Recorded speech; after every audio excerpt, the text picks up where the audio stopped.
जागो भारत इनिशिएटिव की तरफ से आप सभी को नमस्ते। तो आज हम बात करते हैं दीपेश सावंत की। जैसे कि आप लोगों को पता ही है कि सिद्धार्थ पिठानी, सैमुअल मिरांडा, शौविक चक्रवर्ती ऑलरेडी एनसीबी की कस्टडी में हैं बाय कोर्ट ऑर्डर।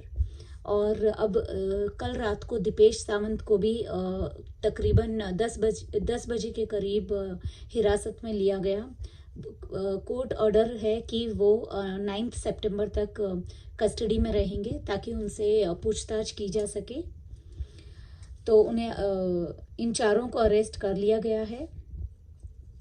और अभी फिलहाल डीआरडीओ के गेस्ट हाउस में मीतू सिंह जो एसएसआर की सिस्टर हैं उनसे पूछताछ चल रही है और थोड़ी देर में संदीप सिंह भी वहां पर आने वाला है। अब जो कल रात को दीपेश सावंत ने कस्टडी में जो बातें कबूल की, मैं एक्चुअली वो आपसे शेयर करने के लिए यहाँ पर वीडियो बना रही हूँ।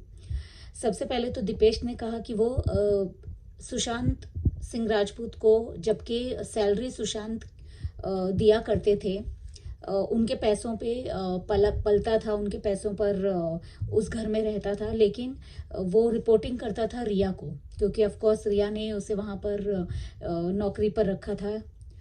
तो इस हिसाब से वो नमक खाता था सुशांत का, लेकिन वो नमक हरामी करता था सुशांत के साथ और वफादारी करता था रिया चक्रवर्ती के साथ। अब उसने कहा है कि वो एनसीबी को कि वो रिया के लिए ड्रग्स लाता था, उसके कहने पर लाता था। और ये भी कहा है कि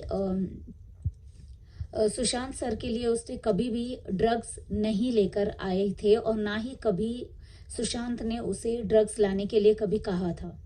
सिर्फ उसका कहना है दीपेश का कि रिया मैडम ही मुझे सामान लाने के लिए कहती थी, यानी ड्रग्स लाने के लिए कहती थी।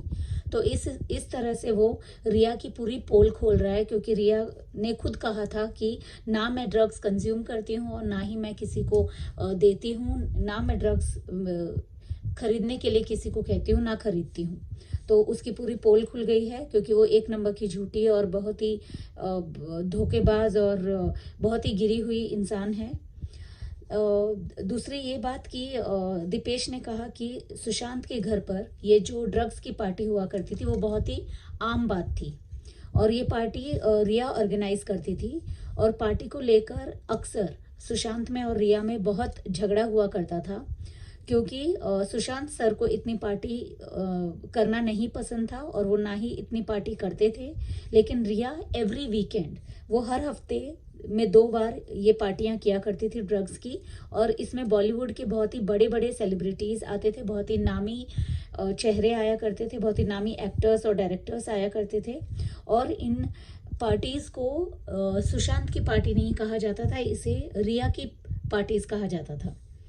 तो जबकि पैसे सारे खर्च होते थे सुशांत के, तो इसमें सभी को अनलिमिटेड ड्रग्स दिए जाते थे और इस पर कोई भी रैशनिंग नहीं होती थी, यानी कोई भी क्वांटिटी का कोई भी हिसाब नहीं रखा जाता था और जिसको जितनी लेनी है उतनी ड्रग्स ले सकते थे।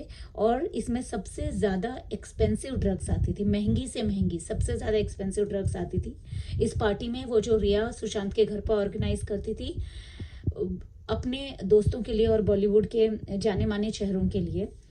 और सुशांत को ये कभी भी पसंद नहीं आया, सुशांत नेवर लाइक्ड इट।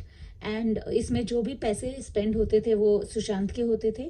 तो इसमें जो सुशांत ने 5 सालों में 5 इयर्स में उसने जो 70 करोड़ रुपए कमाए थे अपनी मेहनत से, काबिलियत से, अपना इतनी अच्छी एक्टिंग करके और इतना अच्छा काम करके, जो 70 करोड़ रुपए जो 5 साल में सुशांत ने कमाए थे, तो उनको पूरी तरह से खर्च करके वो सुशांत के सारे ही पैसे खर्च करना चाहती थी और पूरी तरह से उसे सुशांत को बर्बाद करना चाहती थी रिया।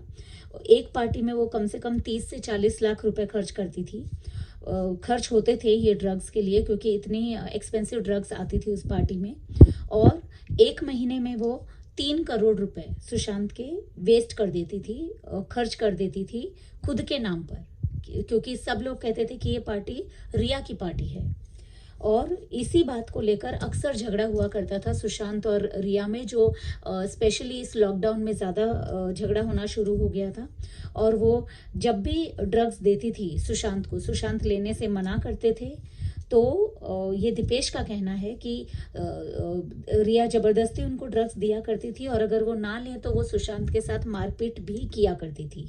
और इसके लिए कई बार दीपेश को रिया ने कहा है कि सुशांत को पकड़ो, और उनको इंजेक्शन भी लगाया करती थी और उन्हें ज़बरदस्ती ड्रग्स दिया करती थी। और कई बार रिया जून की कोई 3 बहुत ही इम्पॉर्टेंट डेट्स के बारे में किसी से फ़ोन पर बातें किया करती थी, जबकि ये सिर्फ दीपेश ने जितना सुना है फ़ोन पे ये उसने बताया है, क्योंकि उसने एनसीबी को कहा कि रिया मैडम ने ये मुझसे कभी भी शेयर नहीं किया इतनी इम्पॉर्टेंट बात। ये 3 इम्पॉर्टेंट डेट्स के बारे में बात करती थी। तो इसमें से एक तो डेट ये होगी कि 8 तारीख को जिस दिन रिया सुशांत का घर छोड़कर गई, तो ये डिस्कस होता होगा कि कब घर छोड़कर जाना है। दूसरा दिशा का जो मर्डर हुआ वो, और सेकंड डेट है 14th की, जो उन्होंने तय किया होगा कि 14th को ये बात मीडिया में या ये बात सबके सामने लानी है कि अभी सुशांत हमारे बीच में नहीं रहे। एक्चुअली हमारे बीच में नहीं रहे, उनका प्लान यही था कि सब पूरी दुनिया को यही बताएं और पूरी दुनिया ये यकीन करने में लग जाए कि सुशांत ने आत्महत्या की है, सुसाइड किया है। तो और तीसरी एक और डेट है, उस डेट का पता अभी नहीं है, लेकिन जल्द ही एनसीबी इस डेट का पता भी लगा लेगी, या कितने दिनों तक वो ये जो किलर्स हैं, जो कल्प्रिट्स हैं, जो प्लानर्स हैं, ये कितने दिनों तक इस बात को छुपा कर रखेंगे। जल्द ही ये हमारे साथ ये बात सामने हमारे आ जाएगी। और एक और बात ये है कि संदीप सिंह के बारे में एक ये बात आई है, खुलासा आया है बहुत ही बड़ा, कि संदीप सिंह की जो परवरिश है वो बचपन से ही एक मुस्लिम की तरह हुई है, जो भी परवरिश हुई है संदीप सिंह की। और दूसरा ये कि संदीप सिंह एक गे है, और वो संजय लीला भंसाली के बॉयफ्रेंड है।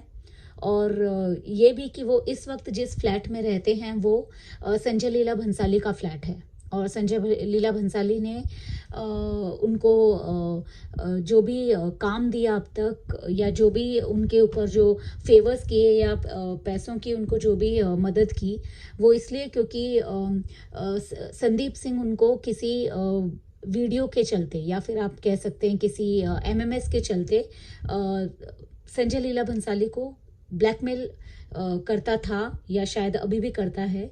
तो इसलिए वो अभी जिस फ्लैट में रहता है वो संजय लीला भंसाली का है, और वो और भी कई तरह से जो भी उसे काम करवाने होते हैं वो संजय लीला भंसाली की पूरी मदद लेता है। तो संदीप सिंह तो बहुत ही ज़्यादा गिरा हुआ इंसान है ही, उसे तो सबसे पहले लेना चाहिए था कस्टडी में, और उसे 3rd डिग्री देनी चाहिए थी ताकि वो सब सच बताए, क्योंकि उसे सब कुछ पता है। तो आज वो अभी DRDO के गेस्ट हाउस में थोड़ी देर में पहुंचने वाला है। तो जल्दी से उससे अगर इंटरोगेशन बहुत ही स्ट्रिक्टली की जाए और सारी चीज़ें उससे पूछी जाएं, बस यही उम्मीद है मुझे कि बस जल्दी से पूछी जाएं और सब सच जल्द से जल्द हम सभी के सामने आए। और एक और बात मैं आपसे कहना चाहूँगी, जैसा मैं हर बार कहती हूँ कि ये जो कुछ भी SSR के मर्डर मिस्ट्री केस में पॉसिबल हुआ है, इन सब के पीछे सबसे बड़ा हाथ है आप लोगों का, जो वॉरियर्स हैं, जो सुशांत सिंह राजपूत के इतने फैंस हैं और वेल विशर्स हैं, जो वॉरियर्स हैं, आप लोगों के वजह से ये सब पॉसिबल हुआ है। तो आप अपना सपोर्ट इसी तरह से बनाए रखिए, और मैं जल्द ही आपके सामने दूसरी वीडियो लेकर आऊँगी जैसे ही मुझे कुछ और जानकारी का पता चलता है। और आप ने अगर अभी तक सब्सक्राइब नहीं किया है तो आप इस चैनल को, जागो भारत इनिशिएटिव को सब्सक्राइब कर लीजिए और बेल आइकन दबा दीजिए, ताकि मैं जब भी वीडियो बनाऊँ वो आप तक पहुँचे। और वीडियो सुनने के लिए आपका बहुत बहुत धन्यवाद। Thank you so much for watching. Thank you.